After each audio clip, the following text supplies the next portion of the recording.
नमस्कार, next IAS Hindi के HOD अंक में आपका स्वागत है। आइए आज की पहली न्यूज के ऊपर बात करते हैं। इस न्यूज को द हिंदू ने कवर किया था अपने पेज नंबर 13 पर और ये इकोनॉमी सेक्शन की न्यूज है जो जीएस पेपर 3 के अंतर्गत शामिल होगी।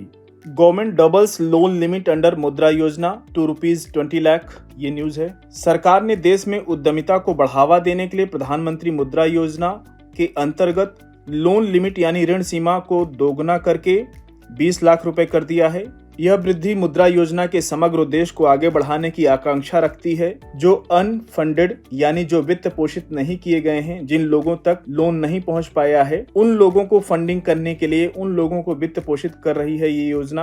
अब इसके डिटेल में बात कर लेते हैं। देखिए, वित्त मंत्री निर्मला सीतारमण ने इसी वर्ष जुलाई में वित्त वर्ष 2024-25 में जब बजट पेश कर रही थी तो उन्होंने बजट पेश करते हुए प्रधानमंत्री मुद्रा योजना के अंतर्गत मौजूदा सीमा 10 लाख रुपए से बढ़ाकर 20 लाख रुपए करने की बात कही थी।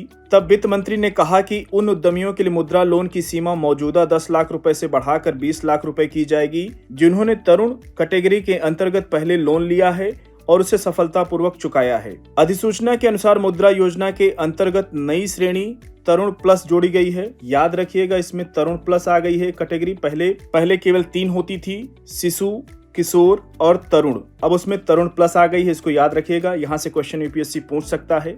यह कैटेगरी 10 लाख रुपए से अधिक और 20 लाख रुपए तक के लोन के लिए है। प्रधानमंत्री नरेंद्र मोदी ने 8 अप्रैल 2015 को प्रधानमंत्री मुद्रा योजना को लॉन्च किया था और इसका उद्देश्य गैर कृषि लघु एवं सूक्ष्म उद्यमियों को आय उत्पादक गतिविधियों के लिए 10 लाख रुपए का आसान और गारंटी युक्त लोन उपलब्ध कराना है। मौजूदा योजना के अंतर्गत बैंक 3 कैटेगरी जिनमें शिशु, किशोर व तरुण श्रेणी में शिशु में 50,000 रुपए तक और किशोर में 50,000 रुपए से अधिक और 5 लाख रुपए तक का व तरुण में 5 लाख रुपए से अधिक और 10 लाख रुपए तक का लोन दिया जाता है। अब फिर से यह चर्चा में है, इसलिए इसको अच्छे से कवर कर लीजिएगा, क्वेश्चन बन सकता है। अगली न्यूज की ओर बढ़ेंगे। इस न्यूज को इंडियन एक्सप्रेस ने कवर किया था अपने पेज नंबर 19 पर और ये गवर्नेंस सेक्शन की न्यूज है जो जीएस पेपर 2 के अंतर्गत शामिल होगी। न्यूज ये है कि the right to die with dignity. सितंबर के अंत में स्वास्थ्य और परिवार कल्याण मंत्रालय ने गंभीर रूप से बीमार रोगियों में जीवन समर्थन यानी लाइफ सपोर्ट सिस्टम वापसी के लिए एक गाइडलाइंस यानी दिशा निर्देश जारी किए ताकि सभी भारतीयों के लिए right to die with dignity यानी गरिमा के साथ मृत्यु के अधिकार पर सुप्रीम कोर्ट के 2018 और 2023 के ऑर्डर को लागू किया जा सके। दिशा निर्देश राज्य सरकारों और अस्पतालों के लिए सुप्रीम कोर्ट के आदेश द्वारा आवश्यक प्रमुख तंत्रों को लागू करने के लिए एक मार्ग प्रशस्त करते हैं। इनमें शामिल है अस्पताल के स्तर पर प्राथमिक और माध्यमिक चिकित्सा बोर्डों की स्थापना जो यह निर्धारित करेगा कि फर्दर मेडिकल ट्रीटमेंट यानी आगे की चिकित्सा उपचार गंभीर रूप से बीमार रोगी के लिए फायदेमंद नहीं हो सकती। जिला मुख्य चिकित्सा अधिकारी जिसको सीएमओ बोलते हैं, चीफ मेडिकल ऑफिसर या समकक्ष द्वारा जो उनके इक्विवेलेंट होते हैं द्वारा हॉस्पिटल अस्पताल स्तरीय माध्यमिक चिकित्सा बोर्डों को डॉक्टरों द्वारा नामांकन जो प्राथमिक चिकित्सा बोर्डों की राय की पुष्टि या बोर्डों की राय की कंफर्मेशन या रिजेक्शन करेगा। विथड्रॉइंग लाइफ सस्टेनेबल ट्रीटमेंट यानी जीवन रक्षक उपचार को रोकना या वापस लेने का अर्थ है कि जीवन रक्षक चिकित्सा हस्तक्षेप जैसे वेंटिलेटर या फीडिंग ट्यूब आदि को बंद करना जब ये रोगी की स्थिति में कोई सहायता नहीं करते हैं या मदद नहीं कर पा रहे होते हैं या रोगी की पीड़ा को लंबा खींचते हैं, तब ऐसा करने की दिशा निर्देश दिए गए हैं।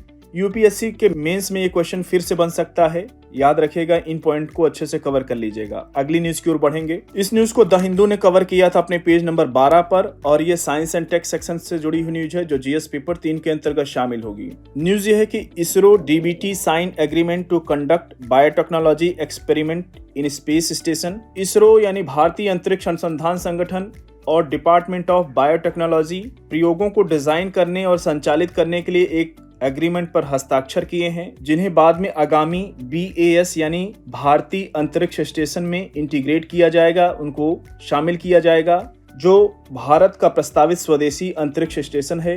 BAS 2028 से 2035 तक आकार लेने की उम्मीद है।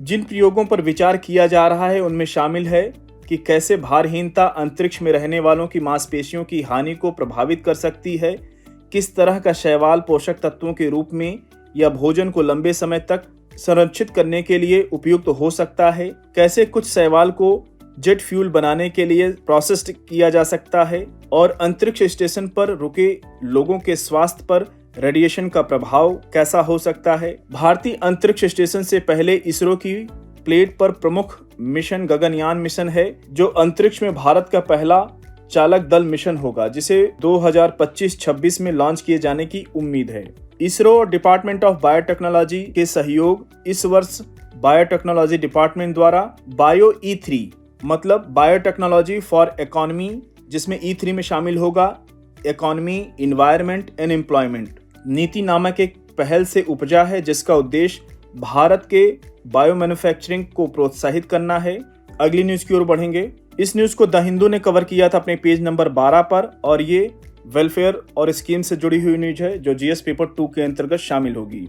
न्यूज ये है कि over 84 lakh workers erase from MG NREGA roll in 6 month, एक रिपोर्ट आई है, उसमें बताया गया है। शिक्षाविदों और कार्यकर्ताओं के संघ लिपटेक द्वारा जारी एक स्टडी के अनुसार अप्रैल से सितंबर के बीच महात्मा गांधी राष्ट्रीय ग्रामीण रोजगार गारंटी योजना, जो एमजी नरेगा के रूप में प्रसिद्ध है, के अंतर्गत पंजीकृत 84.8 लाख श्रमिकों के नाम कार्यक्रम से हटा दिए गए। योजना से हटाए गए श्रमिकों की सबसे अधिक संख्या तमिलनाडु की, जहां पे उनका परसेंटेज 14.7% है। इसके बाद छत्तीसगढ़ का 14.6%। नाम हटाए जाने की सबसे उच्च दर सरकार के ABPS यानी आधार बेस्ड पेमेंट सिस्टम के लिए जोर देने के साथ मेल खाती है, मैच करती है। जनवरी 2023 में ग्रामीण विकास मंत्रालय ने एमजी नरेगा के लिए आधार बेस्ड पेमेंट सिस्टम के राष्ट्रव्यापी क्रियान्वयन को अनिवार्य कर दिया था। महात्मा गांधी राष्ट्रीय ग्रामीण रोजगार गारंटी योजना के अकुशल मैनुअल काम करने के इच्छुक वयस्क सदस्यों वाले परिवार को प्रति वित्तीय वर्ष में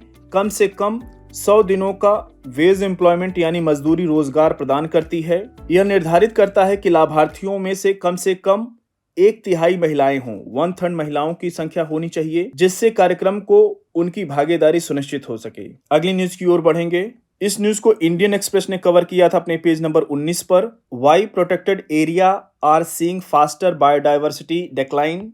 एक नए अध्ययन के अनुसार जैव विविधता संरक्षित क्षेत्रों के अंदर उनकी तुलना में अधिक तेजी से घट रही है। कंक्लूजन यानी निष्कर्ष ये बताते हैं कि जो चल रही संरक्षण प्रथाओं पर सवाल उठाते हैं, बताते हैं कि केवल अधिक क्षेत्रों को संरक्षित क्षेत्र के रूप में नॉमिनेटेड यानी नामित करने से जैव विविधता के लिए बेहतर परिणाम स्वतः प्राप्त नहीं होंगे। लंदन स्थित नेचुरल हिस्ट्री म्यूजियम द्वारा विश्लेषण किया गया है, जो सोमवार को प्रकाशित किया गया था।